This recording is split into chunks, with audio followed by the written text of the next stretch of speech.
now I'd like to get Stephen on stage. So big applause for our speaker today.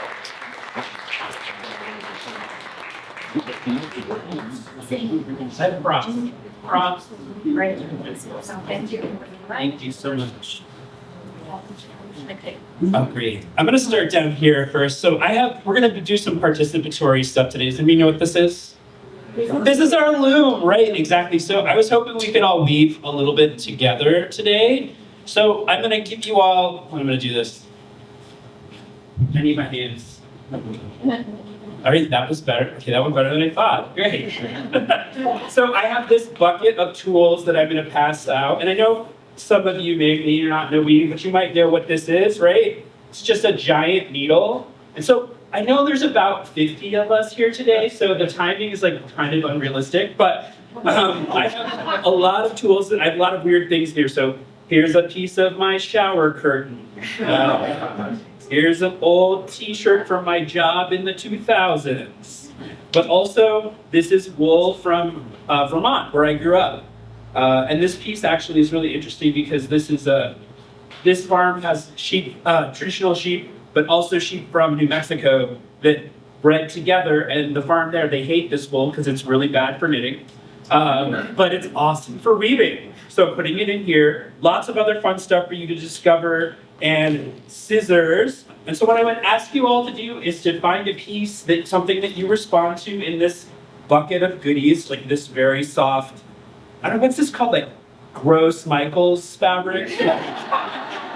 I love to go to art parts and be like, what's the thing nobody wanted at art parts in the yarn section? They're like, that's mine. They're like, thanks for coming and cleaning us out of all the ugly yarns. That's what I live for. And so I'm going to pass this loom around. And no pressure if you don't feel like weaving this morning, totally fine. But if you find something in this bucket that you respond to, feel free to use the needle or one of the shuttles that's in here to weave it into this larger weaving. And you can just cut off a little piece, and you can also just tie it right on. I put some samples of ways that you can think about attaching things on there. You can see some things are tied, some things are woven, some things are just kind of shoved in there. All those answers are totally great, okay?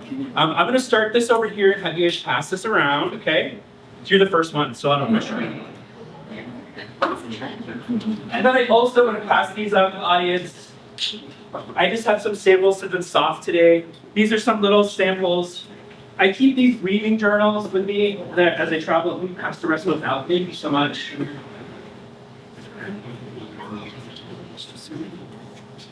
I don't keep a written journal, I keep a weaving journal. And those are little samples from my weaving journal that I've done over the past 9 years. And so those are just little samples for you to feel as you pass along. Well, as I said before, let me move over here so you can see my screen. My name is Stephen Frost. I'm an assistant professor at the University of Colorado Boulder. I am in the Department of Media Studies, but I also work as an experimental weaver and associate director of the Unstable Design Lab in the Atlas Institute, which is the Science Technology Institute at CU's campus. So I'm in engineering, media studies, art, very interdisciplinary space. Also, this is my NASCAR jacket. This is everybody that I have to promote. And if you hit that, that's my website and all my info that's up there as well. Don't worry, I'll bring that back again in a little bit. So I want to ask you all a question this morning is, can you think of a shirt or a blanket or something a towel or something you may have held on to long after it's useful? Have you guys thought about that? Maybe band t-shirts. It's a pretty popular one. I have a Guns N' Roses 1994 Metallica shirt that is threads. It is. I will not weave that shirt. It's still in my closet. I have to have it. Can you guys think of some examples?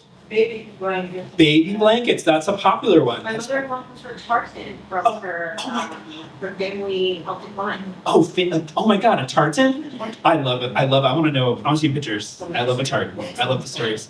Any other examples? Things you guys have held on to for maybe a little bit too long, but maybe not. What? Pillowcases. Pillowcases. What do you use those for? I mean, I love sad pillowcases. Just being used. Bad question.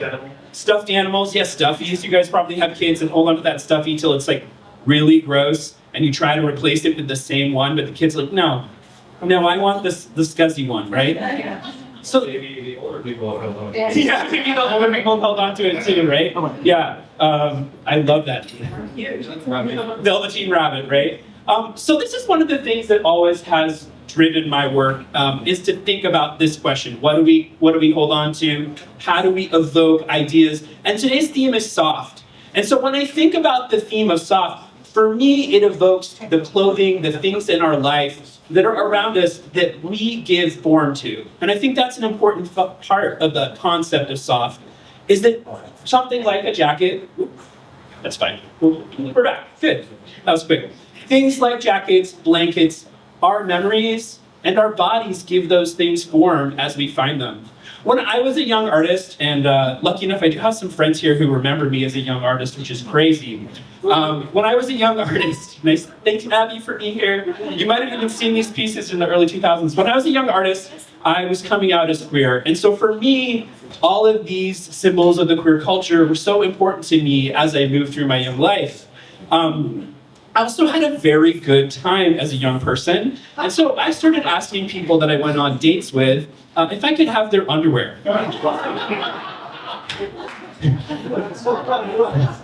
It's rude. It's totally rude. I think I had like so many problems with my 2005 self. And so these are some of my earliest pieces. But what they really reflected, that idea, is that meaning, right, can be really evoked by textiles. That they can be things that bring together community, but they can also be symbols of our past. And I carried that through very much. This is an image of me from college. There's my first attempt at drag. It's pretty awesome. My friend Theo, he never really did drag, but he's so tall, he should have. And so I often think back to these moments where textiles allowed me also to transform. I shaved my arms mistakenly also for that. I don't know why I did that. When in the 2015s, I moved to California after graduate school, and there I met a friend named Frau Fiber, also known as Carol Francis Lung, who's an activist, who's a designer. And for Carol, she's always thinking about the larger system of textiles and the larger system of fashion, thinking through long from the triangle shirtwaist fire all the way up to our contemporary issues about fast fashion and the supply chain. And so Carol came up as her alternate persona, an East German textile worker named Frau Fiber, the concept of stop shopping, start sewing. And she founded this really cool organization that I was very lucky to be part of, called the Sewing Rebellion. And what the Sewing Rebellion did was it allowed people to alter, mend their clothing, and make them their own. It was really exciting. I loved this opportunity, and after graduate school, you're like, I'm really this one thing, but then you discover 7 other things, and it kind of, this mentors can be really important in that process. And for me, Carol was that person. And when I moved to Colorado, she said, I want to take this concept of fast fashion, and I'm going to use it in my art project. So I'm going to franchise. Would you like to be the first franchisee of the Sewing Rebellion? I was like, absolutely. This is Colorado. We love a franchise. So I started the Colorado Sewing Rebellion at the library. This was an amazing opportunity to bring textiles into the library when the makerspace began. So I got to help set that up, decide what kind of sewing machines to buy. I was like, I think we need a button maker. Oh, I think we need an industrial sewing machine. It was very, very, very fun. But one of the things that it did for me here in Boulder is that, I love hiking. I love all the mandatory things you're supposed to love as a Boulder person, Like, oh yeah, psychedelics, that's great, I love all those things. But I'm really an indoor cat in my heart. And so it's a little hard to find the indoor cats, the creatives, right? The people who are in their craft room and maybe not in the mountains on the weekend. But also both is totally fine. I love both things. And so the library became the place where I connected with those people. And while I held the Sewing the Rebellion workshop for about 4 years, once a month, on a Sunday, we'd have like 50 or 40 people in there learning new sewing skills, learning to alter their clothes, mending, making sleeping bags and tents and all sorts of crazy things. What we really were building actually was a community together. And that became the most important part of this project. Of course, my sewing skills are great. I no longer fear putting zippers into shirts, which is weird. Never thought that would happen. Zippers are so scary. But at the end of this project in 2019, as we started to do this, I was actually invited to a school, a craft school up in Maine called Haystack School of Crafts. They're awesome. You can do great classes there. They're wonderful 2-week classes, life-changing. I later got to teach there. I'm doing a bunch of projects with them still these many years later. But they started this project where they invited LGBTQIA teens from all over the state of Maine to a weekend at Haystack where they got to work with artists. And we, in our studio, for some reason I thought making fanny packs was something I should do with first-time sewers, which was crazy. But we also made our own pride flags. And this experience of working with LGBTQ teens, once again, it was something that really inspired me. And so when I came back to Boulder, weirdly that week, you know how the world behaves in really strange ways? I came back to Boulder that week, I got an email from my friend Elaine Waterman, who runs the Firehouse Arts Center over in Longmont. And Elaine said, I want to start this program for my child for LGBTQ teens in the Boulder area. They don't really have great summer programming for them. I want to start a program where they can learn how to sew, they can learn how to do performance, and they can be on the runway. And I said, that sounds amazing. Let me be part of that. At the time, I was a director of experimental theater inside of the engineering school. You guys, you creatives know, you take like 7 jobs, you're like, yeah, that sounds great. Like, I could do that for sure. So it's one of my side gigs was running an experimental theater during COVID. That was awesome.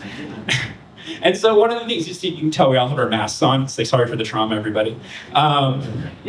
So we started working with these teens in about 2020, 2021, got a little delayed. And this workshop became something incredible because not only were they learning how to sew, learning to make their own work, but also we taught them, we brought in ballroom performers, we brought in drag performers to work with our teens and to teach them not only how to make clothes, but also how to make a persona, how to walk in the world with confidence, and also to make friends. So we kind of structured around fabric again. Here we are making all of their new friends inside of the workshop. This is actually one of the performances inside of the Atlas Institute. You can see I have a great dress in the background. Not as good as hers, though. She's way more talented than I was. Honestly, the first day she was like, I'm gonna make a bustier. And I was like, okay. I was like, boning, let's do it. That sounds great. And so one of the things about this workshop is it really allowed me to connect with my community here, to build community with our adults, but also connect with LGBTQ teens and design another culture. That was something that had been really important to me as I was leaving the project at the library. So in my own practice, I think a lot about this. How does textile give us meaning? How do we think about the past, right? It is something that's very soft, the past, right? And we need to sometimes put it together. So in my family, there's always been this ghost, my great aunt Helen. She died in 1995. And Helen lived with her roommate outside of Boston, sometimes known as a Boston marriage, perhaps, from the 1940s until the 1980s. Helen and Alice had a wonderful house. They had a beautiful garden. And as I became queer, came out as queer in the early 2000s, I started to think a lot about Aunt Helen and Alice and who they were in my life. And I started to work through all these photos. Later as an adult, I went back, I got a box of, you go back to your parents' house, you're like, I'll take all these photos, thank you. Your mom's like, get them out of the attic.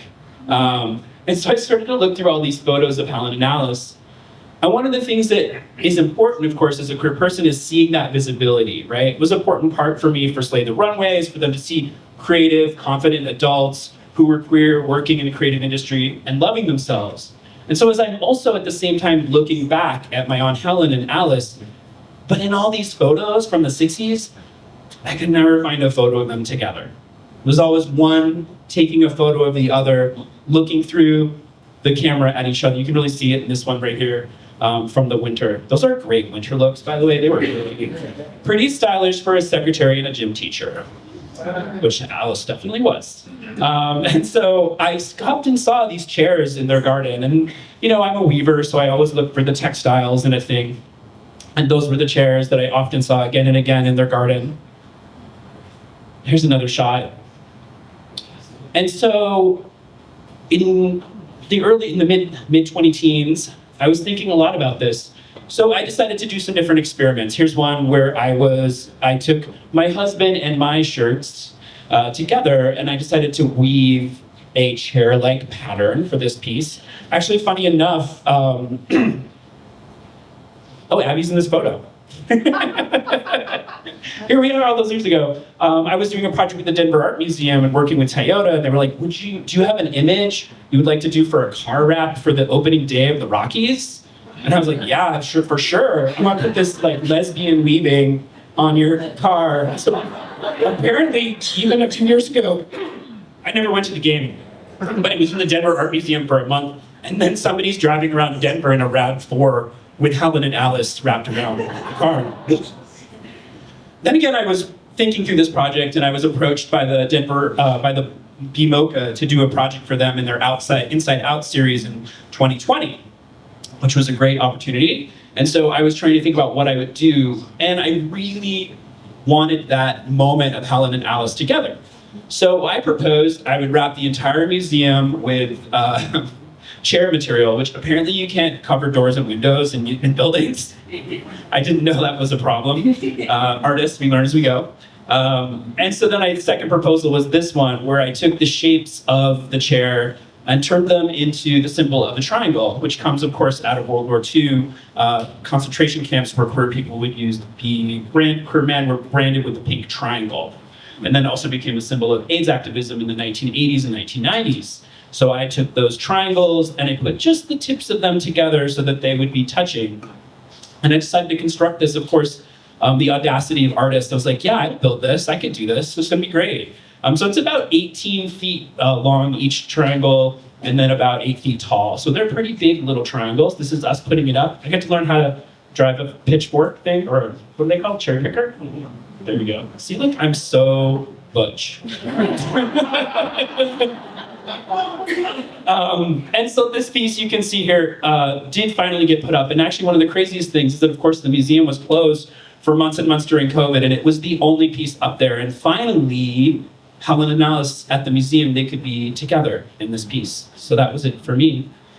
And I continued this work, of course, for a very long time and kept thinking about it. And this is another piece I made from that series where I performed as their child. I thought, what if they had a weird queer performance art child? That would be me. Look, here I am.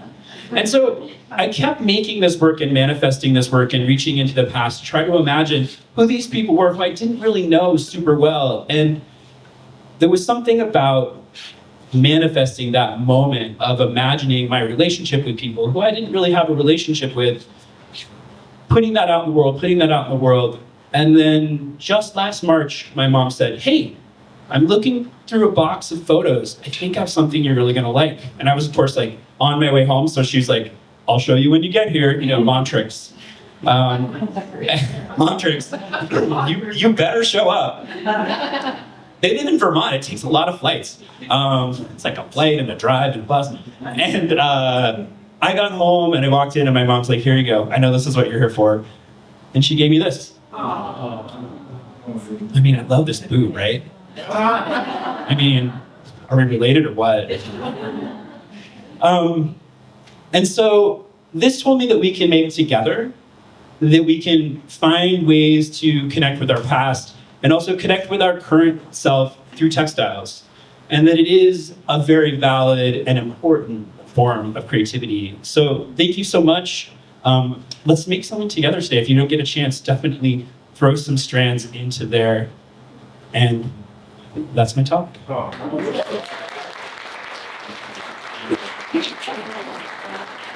Thank you so much, Stephen.